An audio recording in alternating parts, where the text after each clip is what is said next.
about 3 years ago when I was fairly new at presenting about the Citizens Climate Lobby. Were some of you here? Yes. Some of you were here. So a lot has happened since then. So what I'd like to do today is remind you a little bit of what we were doing 5 years ago and what we really have been doing for the last 10 years since the CCL came into existence. Then I would like to focus in on what we've been doing locally, both on the Palouse and in Idaho in particular. And then I want to talk about what is happening in the Congress right now. I'll give you some updates on climate issues, but I really want to move as quickly as possible to the Congress. So we are Kathy and I are going to do sort of a tag team thing, and when I go, she's going to change the slide. Was that my signal? Are we ready? Yes. I hope this works. Yay. Yay. CCL, this is a picture of some of the CCL delegates to the 2018 conference in Washington, D.C. What we do ultimately is lobby Congress to pass legislation that will slow and mitigate climate change as much as possible. And I'll talk about our original proposal. But I want you to see how many faces there are there. And of course, these are people who could afford to come to Washington and spend several days. And one day in every June, the CCL delegates lobby directly with their members of Congress. That is, they go into their offices and present their case for climate change legislation. So what we do is really powerful. Now we have 425 chapters across the country, and as Kathy said, many more worldwide. There are 6 chapters in Idaho. When we started, I think we were the first in Idaho, the Palouse chapter. The Palouse chapter, we actually bridge Idaho and Eastern Washington. So we have active members from Colfax, Uniontown, Palouse, Moscow. We used to have members from Lewis and Clarkston, but they became so active that now we have spun off a new group for the Lewis and Clarkston Valley, which is great because Moscow and Pullman are university towns. We have a certain reputation. And Lewis and Clarkston are not. So they have a different kind of reputation. So it's useful to have a broader representation. Okay. Ready? Next. Okay. Oops. Build bridges. Oh, sorry. Oh, okay. That's all on there. Okay. This So one? the way we work is that we build bridges, we listen to people's needs, even legislators, and we have a good plan. We provide accurate information to our legislators, and we build political will and lobby Congress. Our bottom line is reducing carbon pollution, carbon dioxide.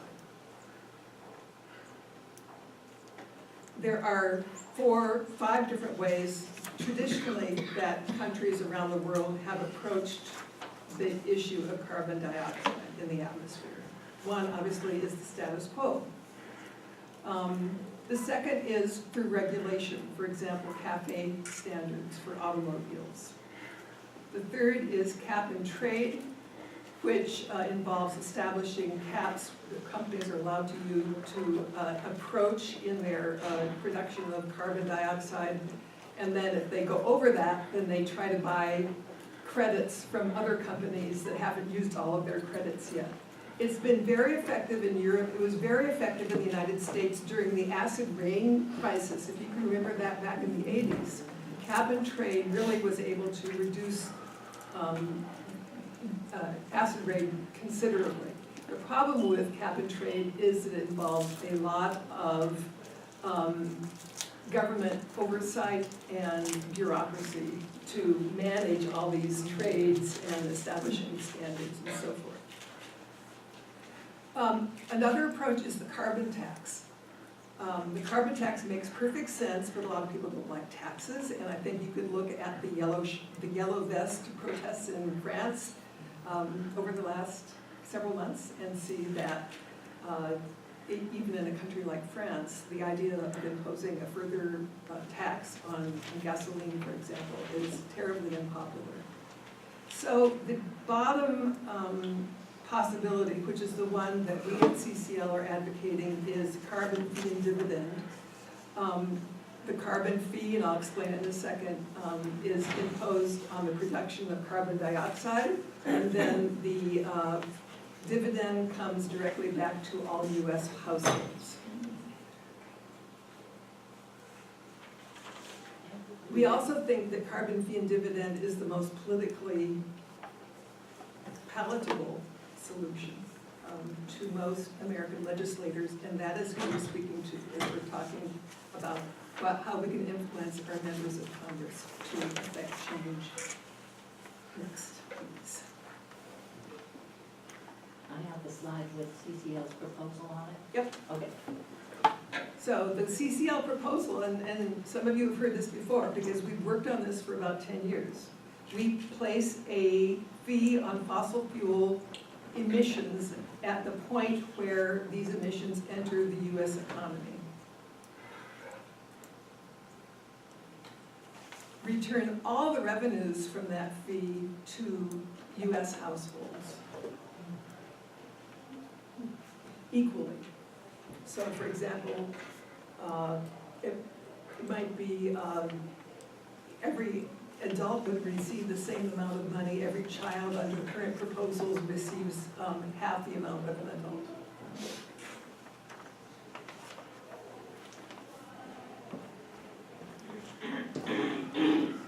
A border adjustment on goods that are imported or exported would be imposed. Imported goods would have a fee imposed if the country they come from doesn't have the equivalent to a carbon fee already. And that money would be used to support American exports that are going abroad, so that the playing field for imports and exports would be equal. Why do most economists support this approach? And really, most economists from the extremes of the spectrum, from libertarian, conservative, liberal, very liberal, I think something like 80% of economists support this idea of a carbon fee and then returning the dividend. They support it because it drives large-scale change in the economy. If companies are now paying a carbon fee, then they are making plans to reduce their carbon emissions and searching out other alternatives to power production, for example.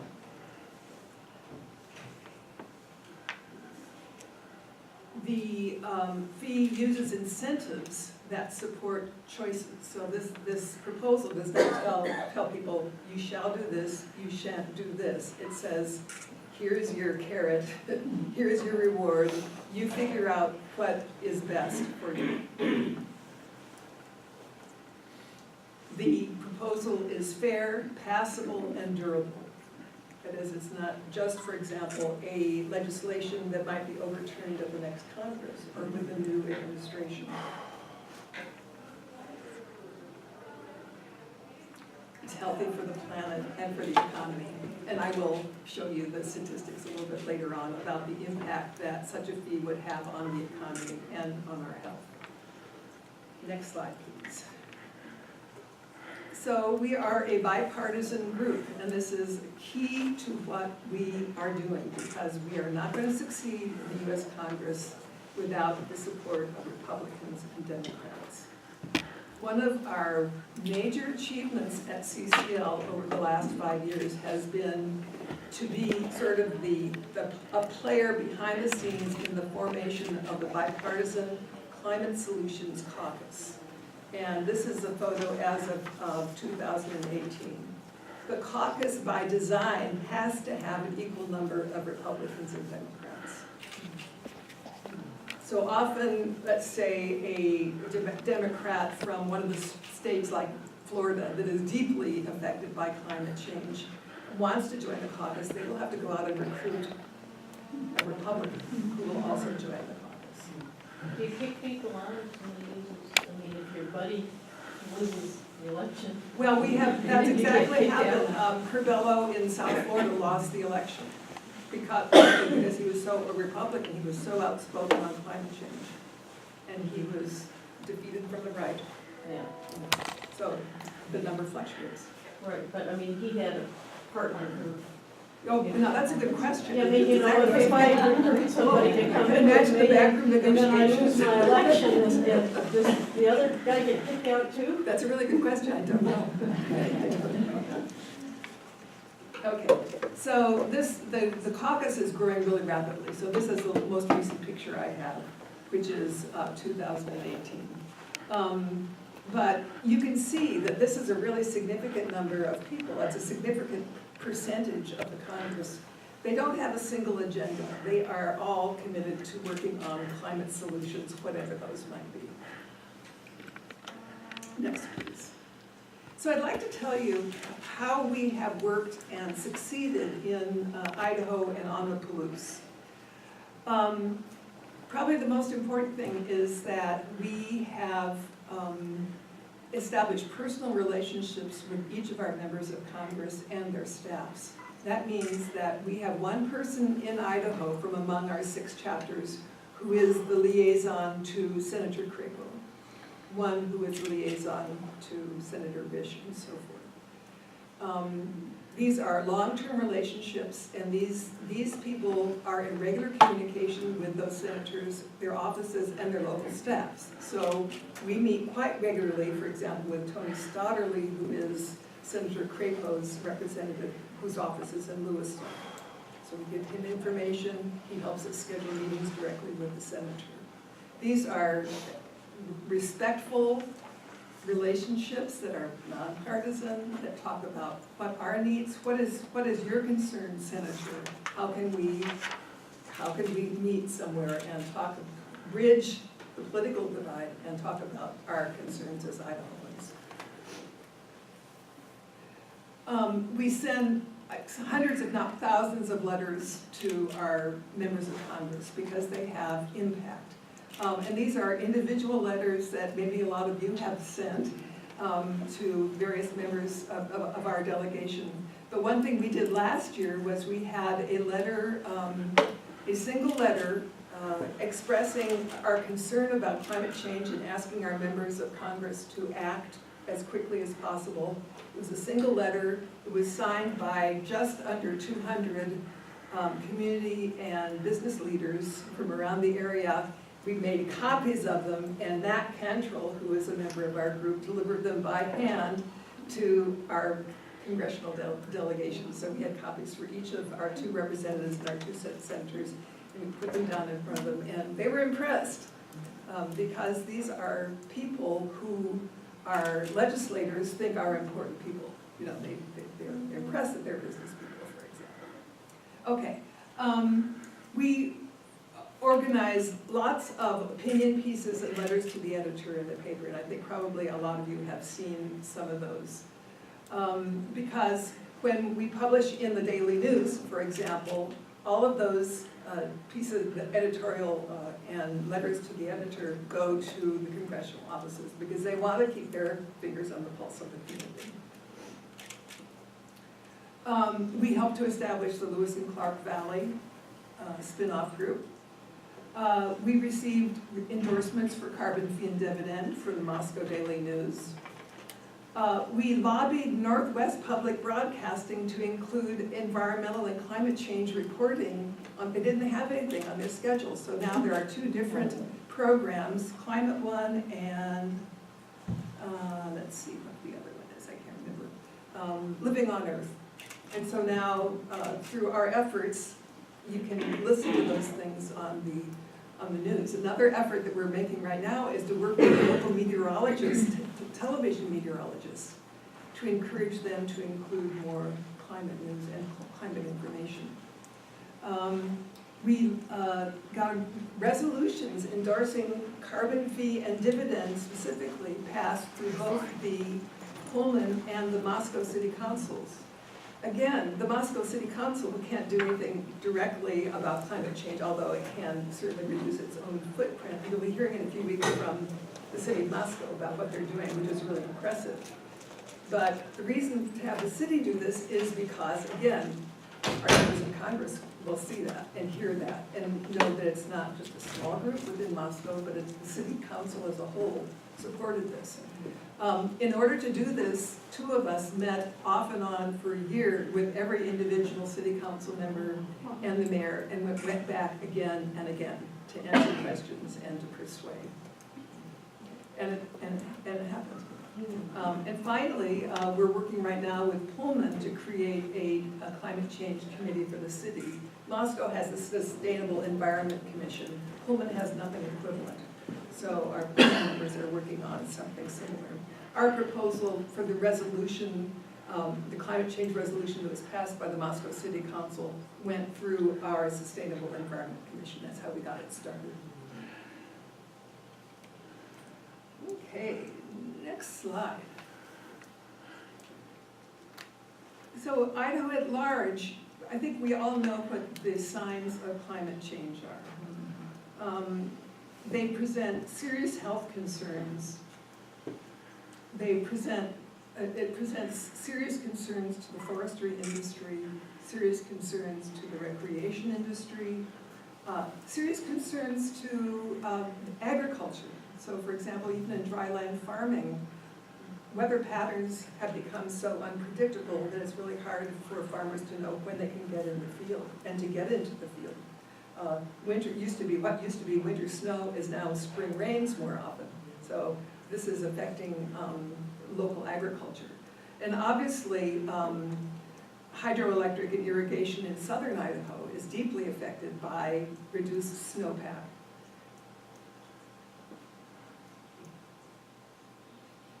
Next slide, please. There are other things about climate change that may not seem so immediate to Idaho. Well, these are floods somewhere else, right? This is famine and movements of people somewhere else. But it does impact us, not only from a moral point of view, because we should all care, but it affects our pocketbooks. Insurance prices go up. We pay for all of the disaster relief that is having to take place around the country. The U.S. military is spending an enormous amount of money to deal with conflict resulting from migrations of people and from famine, especially in the Middle East. The U.S. military is totally committed to dealing with climate change. It names climate change, and for example, last year in the U.S. military budget, they cited climate change as one of the major threats that they faced. A group within the U.S. House of Representatives asked them to remove language relating to climate change.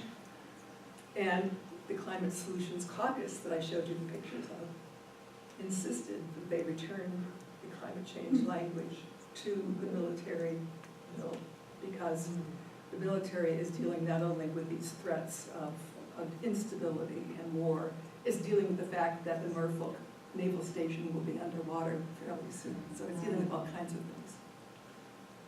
So, and it could be, obviously, there could be mass migrations. We eventually will be affected by mass migrations because people will come here. One of the reasons they will come here is the inland Northwest is going to be relatively less affected by climate change in the short term than other parts of the world and the country.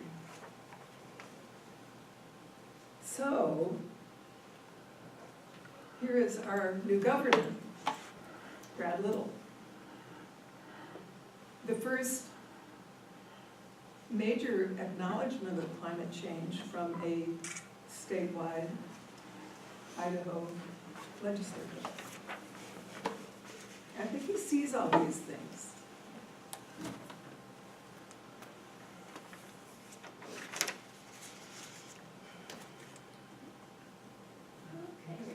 Can I stop for a minute and see if you have any questions? And please feel free to stop me at any time.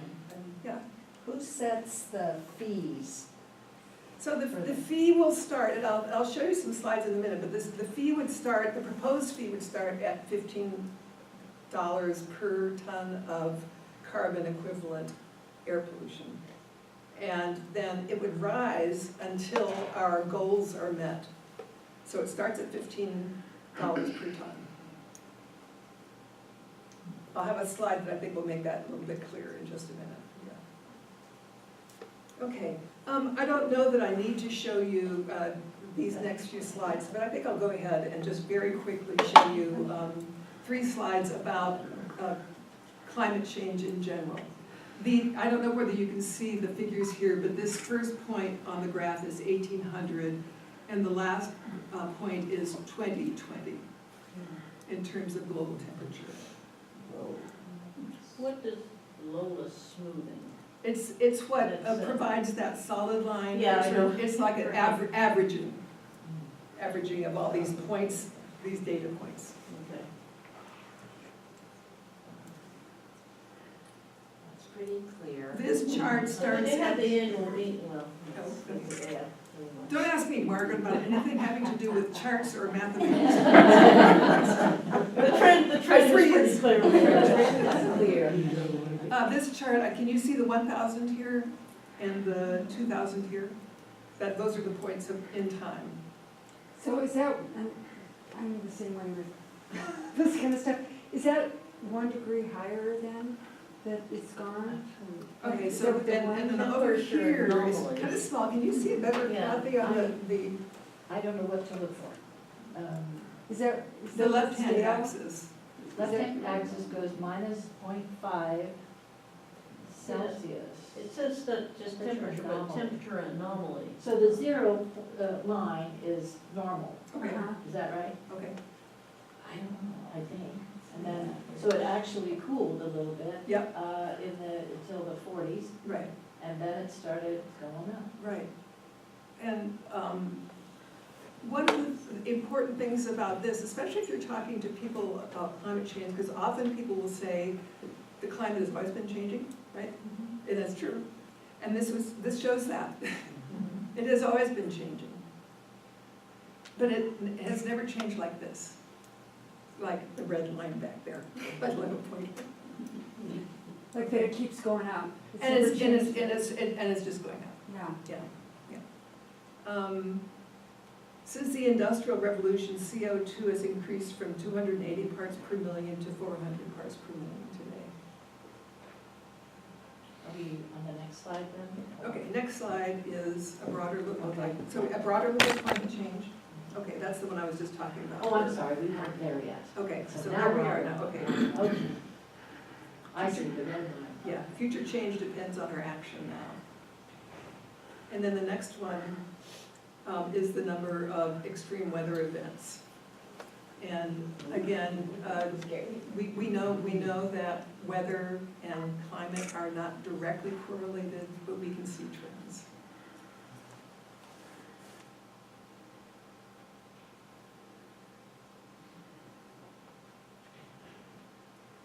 And I like this chart, and it might be hard to see, but this is from the Audubon Society. The next one? Oh, I'm sorry, yeah, it's a little US map. So what this shows is the northerly trajectory of birds over the past, let's see, I can't, it's kind of fuzzy on this 1966 computer. to 2005? Okay, 1960 to 2005. So that you see the blue points, which is where these birds are, their habitat is now. And if you can't really see them on this chart, but at the bottom of that line is where it was in 1960. So that's a very sort of anecdotal in a way, but I think all of us can point to something that we've noticed, you know, like, I noticed that the lilacs are blooming earlier than they used to, right? Or you can plant your tomatoes earlier, it's good. And you know, farmers are liking the higher carbon dioxide concentration because it helps plants grow, right? But it also, I think, leaches nitrogen, or the nutritional value of plants declines as CO2 acts as a stimulus, as a fertilizer. Okay, so, next slide, please. 2 recent reports about climate change, the National Climate Assessment, which the government had to issue because it was mandated by Congress back during the Bush 1 years. And it just indicates what generally has been reported. Costs of carbon pollution and climate change are much higher than we previously thought. And then the International Panel on Climate Change report from October indicates that we really need to limit temperature increase to 1.5 degrees centigrade rather than 2, which we thought previously, by a very rapid decrease of emissions. Yeah. Haven't we already reached 1.5? Haven't we So we already have to reached? so we have to try to keep it right there rather than allow it to slip up to 2. Okay. Yeah. That's why there's so much immediacy in that Yeah. report. Yeah.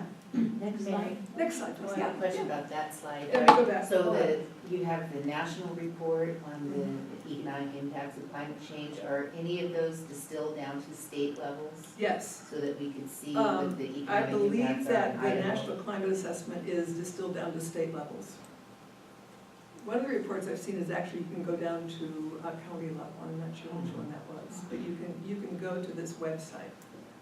Yeah, thanks. So let's go back to our topic of what's going on in the Congress and what's happening with bipartisan legislation. I want to start with something that's not bipartisan because it is so thoroughly discussed these days and reported on, and that's the Green New Deal. That most of you heard about the Green New Deal. The Green New Deal actually was an international movement that started several decades ago, but it was embraced by American people who were concerned by climate change. In 2018, it became a major part of some candidates' platforms, and now many of those candidates, especially in the House of Representatives, are in the House now, and so they are acting on the concept of the new Green Deal. And so I just want to say briefly what it is. It, first of all, basically says it's the government's duty to create a Green New Deal. It is a program which would involve the industrial mobilization and economic mobilization plan to make the U.S. economy carbon neutral and promote economic justice and equality. So that is sort of their mission statement. What we have seen, because there actually is a House resolution that came out in February urging the Congress to move forward with the Green New Deal that had specific points which they hope to see embedded in the final legislation. Investment in green infrastructure, job creation, focus on vulnerable communities, universal health care, minimum living wage, and prevention of monopolies. Okay. So what do you see there? Socialism.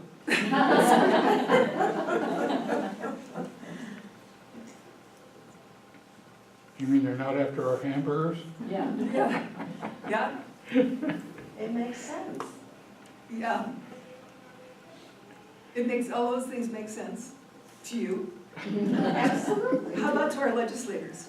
Our legislators. That looks like Bernie Sanders to most of your legislators in Idaho. Yeah, yeah, okay. But it makes clear the relationship between climate change and social justice Social and justice. health. Absolutely. It is idealistic. And it is also pragmatic in the sense that they have put certain things in here, for example, universal health care, which may seem to be a little bit off topic, unless you think about it. It connects the dots. It connects the dots. Is it passable by them? Not currently, not now.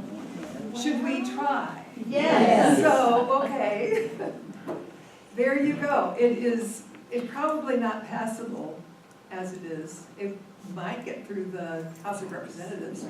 It won't go through the Senate. It wouldn't get past the president. Anyway, But the so it's, question is, pieces of it go through, you know. Pieces of it. Nothing goes through all of them. that's right. And this is not legislation yet. It's a proposal to act in this direction. Yes. Okay. So I would not call the bipartisan proposal, but I would say that this is sort of the left's idealistic, ideal world. Well, there's nothing wrong with having aspirations. Absolutely not, absolutely not. So I just wondered how Citizens Climate Lobby was addressing this, Yeah. given the nonpartisan That's nature, the right. pragmatic nature of your Right. efforts. And, you know, does it injure your objectives to tie into some of these more aspirational goals? So the political questions are really interesting. CCL is supportive of the goals of the Green New Deal, and CCL has made specific statements about this, that recognize that it's aspirational and that these goals are in line with many of the goals of CCL.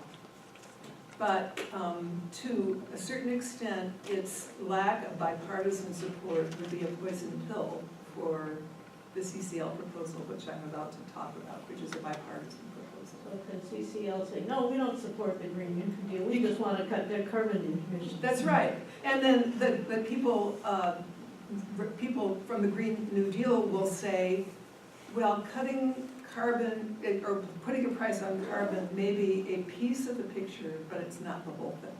And that's true. I mean, cutting the price of carbon is not going to necessarily change all of our behavior profoundly, but it will get us started on the decrease of greenhouse gases quickly. So, there's a lot of political discourse among different groups, liberal environmental groups, CCL, which is seen as sometimes maybe being too willing to compromise. Yeah. I just have a question. HR 109, is that the actual bill number? Is that? Yeah, and it's a resolution, it's a resolution. Oh, Right, yeah. Yes, House resolution. Yeah. Can I ask you, when you have that picture up of the members of Congress who, you know, are with you and support Right.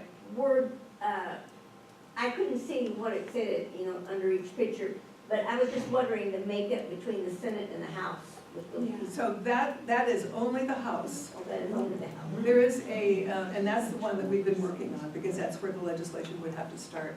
And there is not a equivalent group in the Senate, but there are some working groups within the Senate who are concerned about climate change.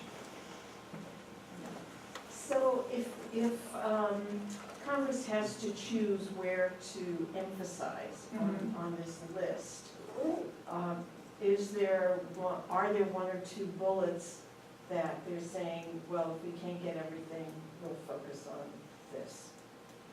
They probably are. You know, I think in terms of the political reality of the Congress right now and the existing committee structures, because there's already a House Committee on the Environment, it probably would be infrastructure and job creation. Yeah, because it seems, and I was gonna suggest that Yeah. will influence many of the other, not all of them, Right, but many of the other bullet points. right, And if it started there would be this sort of yeah, spread, right. domino effect. Well, and I think infrastructure is something that lots from both sides of the House can get on board with. Yeah. Good. Okay, so now I want to go back to bipartisan solutions, where I started. This would be the next slide, please. So the Energy Innovation and Carbon Dividend Act, HR 763, was actually introduced in the last Congress, and it was reintroduced in this Congress. There is a companion bill which is pending in the Senate. It is the first really promising piece of legislation that has a chance of being passed in our Congress. In both houses? Yes, yeah. And this is how it works, and I think you'll see that it's very similar to the carbon fee and dividend that I started the talk with, because in fact, our proposal for the last 10 years, carbon fee and dividend, is now an act before Congress. There is a carbon fee. $15 a ton to start with, increasing until our goals in terms of greenhouse gases are achieved. There is a dividend that is returned to America. Oh, sorry, Are we on the next energy one? innovation, yeah, We got that one? energy innovation. That's good. Go to the next one. Okay. There we go. There we go, okay. There is a carbon dividend that comes back to all households. There is a border carbon adjustment, as I described before, and I'll talk a little bit more about those. And then there is limited regulatory adjustment. So the limited regulatory adjustment is sort of the new wrinkle that was not part of our original proposal.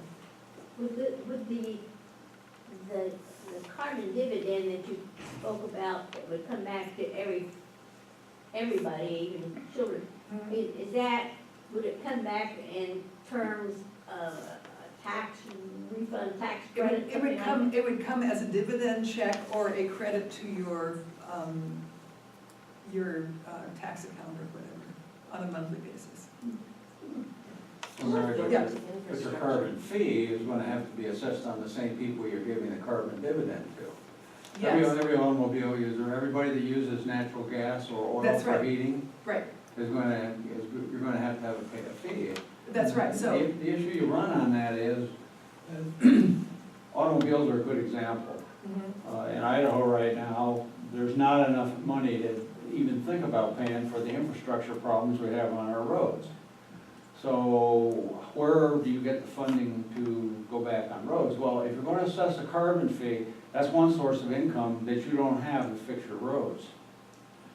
So it's not a simple thing. And a great example of this is many years ago when we had the Arab oil embargo. We came close to doing part of this because everybody freaked out that we were running out of petroleum and that it was going to get more and more expensive.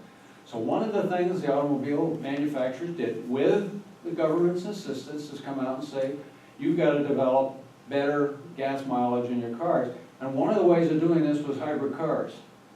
So how many of you drive Priuses? A great car. And the electric cars look like they might, at least for some of us, be even better.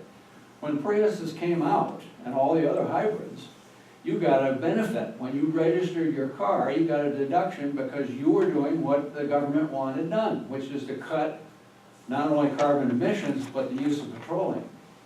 But now we know by driving all these Priuses, you're not paying the gas tax that you were beforehand, and now they penalize you for driving a Prius with a motorized. Breaks the license.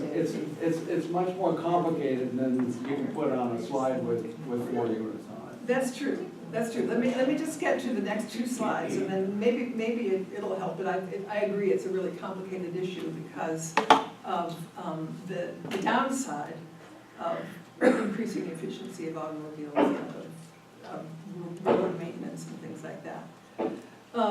This graphic simply shows what I was just talking about, that the oil and gas companies are the only ones who pay the fee, okay?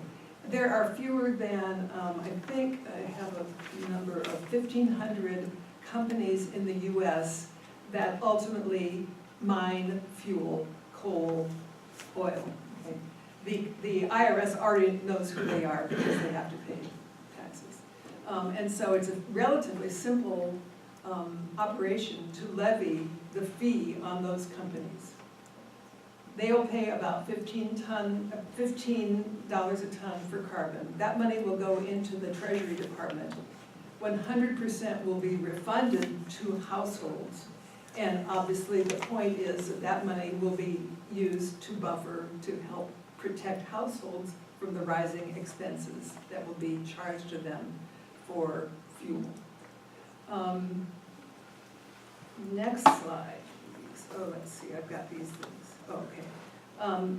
The companies obviously will raise prices on fossil fuel-based products. They'll become more expensive. Non-fossil fuel products will become less expensive. Mary, was there any discussion about taking that money and investing it in the infrastructure that you were talking about earlier as opposed to returning it to the Yes, households? there's the most complicated and contentious issue about carbon fee and dividend is what happens to the fee. Okay. Because, and that's why the carbon tax did not pass in Washington twice, as well as some other issues. Do you decide to invest that money in infrastructure? Do you decide to use it for green technology? Do you use it for low-income communities to help them, protect them? Each one of those is a calling of winners and losers that politically is less acceptable than saying, we give you the money back, you do what you see fit to do with that money, assuming that you will use that money to help cover the rising costs of fuels, but you don't necessarily have to do that. But that's a political decision, to make it acceptable to free market thinkers. Well, it sounds like then the gas prices are gonna go up, and get some money, I say, oh, I have some money, so I can keep on driving just as much as I was in the past. Yeah, You know? exactly. You might choose to do that. You might choose to do that. I would. The companies who are producing this Yeah, are not gonna make the choice to keep on using coal. They're not gonna continue using coal when they're facing rising fees. They're gonna be investing in greener technology. But we do have individual choices.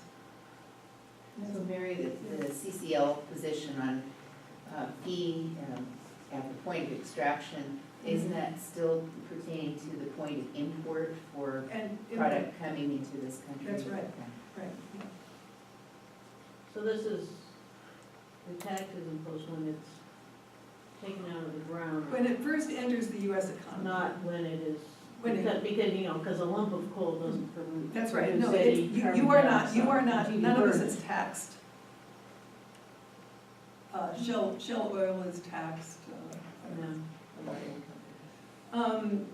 So some additional features of 763, the rate of tax increase goes up after a few years if emission targets are not met, so it'll start at $15 a ton. There is an exemption for agricultural fuel and military fuel, and this is because even we here in our hearings in the local area found that farmers would suffer under the pure carbon fee and dividend because of their fuel needs. And what is returned to them as an individual family is not enough for their business.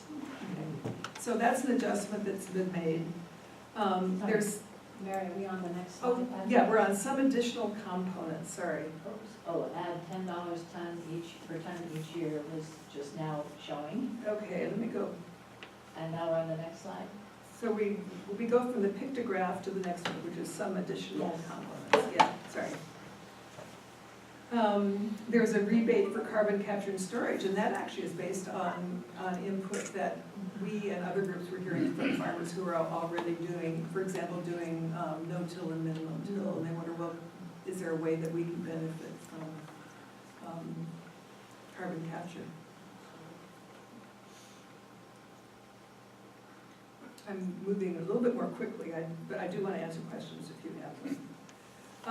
The way that the fee would be collected, done by the IRS, which already collects excise taxes on oil and coal. And as I said, there are actually relatively few companies that the IRS would need to deal with, because when you consider conglomerates, there really aren't all that many in the country that need to be kept track of. And the dividend checks or credits are issued monthly by and large. For example, a household of 4 in 10 years is projected through modeling to benefit about $3,500, $3,750 above what they will have had to use to compensate for higher fuel costs. Additionally, the greatest benefit will go to the lowest income houses because they tend to live more lightly in terms of their own carbon footprints. So it actually is considered to be an approach which is supportive of low-income communities rather than taxing. But everybody gets the same amount. Everybody it's gets just the that same they amount. benefit more Let's because say of the $40 a bonuses. month per individual, and it's gonna be the same for me as it is for Warren, what's his name? That really, But it means a lot more to you. but it means a lot more to me, Yeah. yeah. So how and why were dividend checks decided to be sent out monthly rather than quarterly or semi-annually or something like that? Monthly is the most recent thinking, and I think one of the major reasons is that it's almost as easy to do for the IRS, because everybody is already in the system. Plus, it would be easier to see, Yeah. you know, that you're getting this. Exactly, it's a and- motivational thing. Yeah.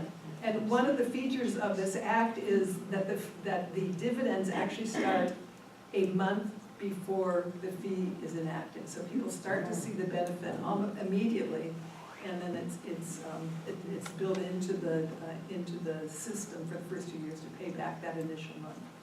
So you're expecting for every person in the country to get $40 a month, how much is collected every month in your estimation? And if, there's a lot of checks, so that's a big expense to do every single month. That seems to be defeating the purpose. We're using paper, sending out. Well, I think it's Well, more, you can get, actually, couldn't you, like, you Direct can get your deposit. checks. so it'll be, it's more likely to be Direct direct deposit. Although, for, you know, for poorer people who may not have bank accounts, Yeah. I mean, that really. There has is to an be an issue. alternative for people. And they who have don't to be able to bank accounts. cash those checks, which is not always easy. The administrative fee, and I can't tell you, Karen, what the total input will be, because it's obviously will change every year in terms of billions of dollars, but, I just lost my train of thought. Maybe I'll come back to that. Managing it and Oh, yeah, so the administration starts at 7% of the total income from the fee will go to administration the first year, and as the system gets going, it'll drop down to between 2 and 3% per year. So, but the bottom line really is here, and that is, based on modeling, this represents, and this is rapid US. Yeah, got it. Is the reduction of emissions. Based on the response of US industries to the tax.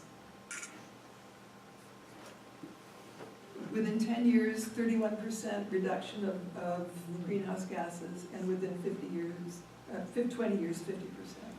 And that's dramatic.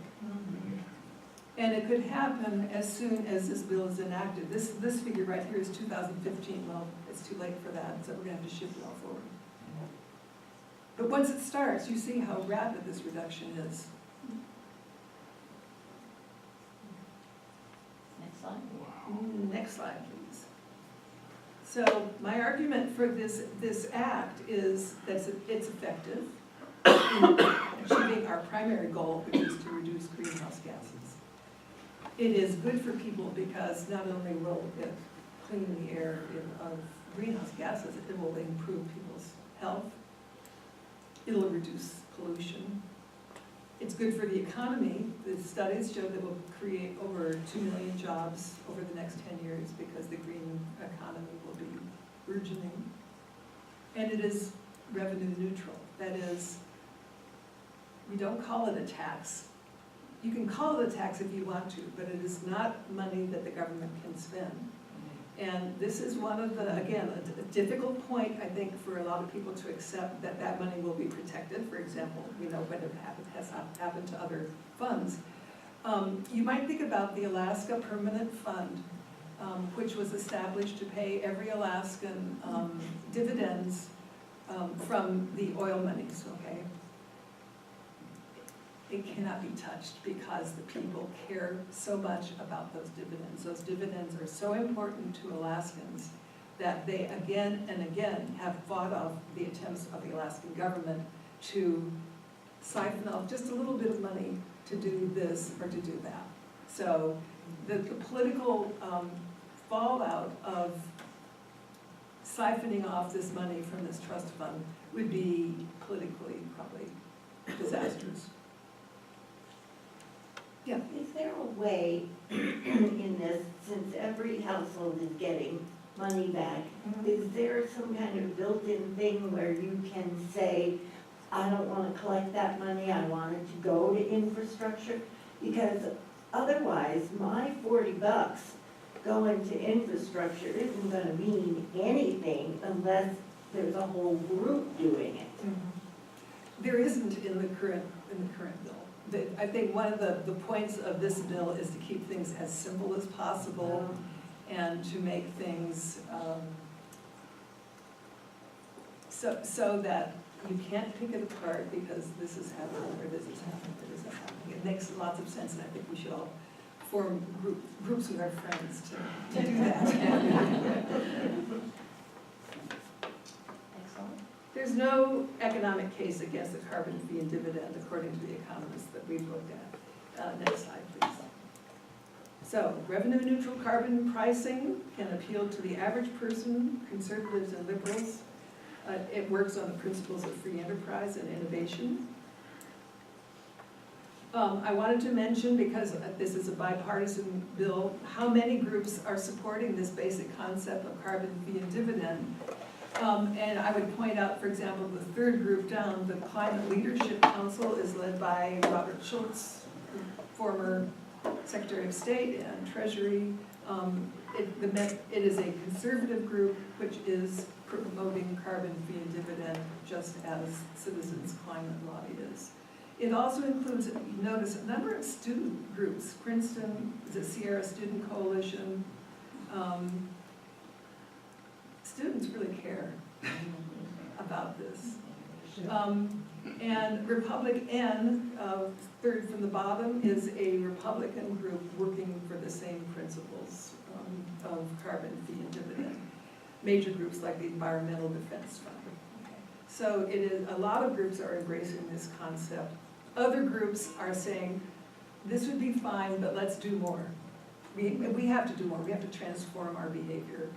And having just a carbon fee is not going to do it. But it's going to get us to that, to a point where we can actually work on the Get you on the road. It'll get us on the road, okay. Let's say, what do these things have in common?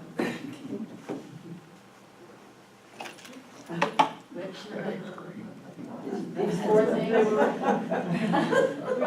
couldn't imagine living without them, or they were the slippery slope that. Right, yeah. These are things that were intractable problems that we dealt with. And we dealt with them as individuals and as communities. Who fought against these reforms? Tobacco use, cars without seatbelts. The people who were They benefiting haven't gotten any smaller. financially from The list has, They're just as big as they ever were. right. They're producing even more stuff. They don't, the deal that they made with the states ends up being a finite amount of money. You gotta have your kids out there still playing with this mess when we've got, how much data do you want to show that this is the worst thing you can probably do for your health? What? Yeah. Climate change? Or what? No, tobacco use. Tobacco, yeah, right. Well, but some, you don't smoke on airplanes. You don't smoke in restaurants, and even people who smoke, very often don't smoke in their houses. Right, they have to go outside. I didn't realize that this clock is not right. The bell just rang and that was 1 o'clock, but do you have a couple more, any more slides? One more slide. One more. What's your action plan? You. Act locally, act globally, advocate for an effective policy. We have handouts there. We have one handout actually that talks specifically about the act itself. The act itself, and you're welcome to take a piece of that. If you would like to join Citizens Climate Lobby, we've got a sign-up sheet there. We meet twice a month. We would welcome your involvement. We also are having a conference coming up in later April, and the information about that, Kathy, if you could just sort of leave that on the, it's the one with sort of a green thing about the conference. There it is, right Yeah, there. so if you're interested, we have a conference coming up and a wonderful speaker, Stephen Gahn, who is speaking on climate change in April, and you'll see publicity for this in the newspaper. And thank you very much, and please stay and ask me questions, because I know that we get a chance for a lot of talk. Thank you, Mary. Thank you very much.